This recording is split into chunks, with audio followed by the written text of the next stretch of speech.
maanta inaan soo booqday oo aan soo booqday ciidanka asluubta oo aan ahay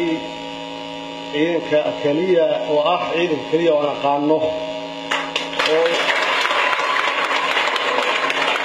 oo waxay ka soo barbaariyay wax yar yar rabana waxay ka sheegay intaan dadka salaamin ka hor wiilkii yarka ah hor wiilkii yar caawinka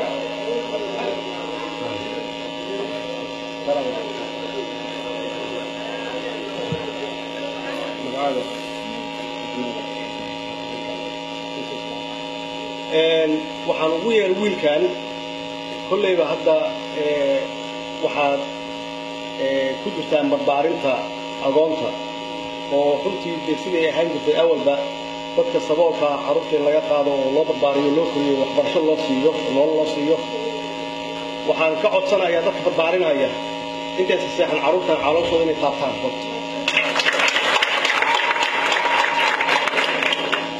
maxaa yeelay ciidamada suugtay ahayd iyo taliyaashii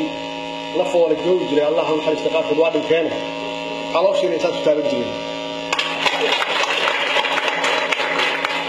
sidii aabbayaasheen oo kale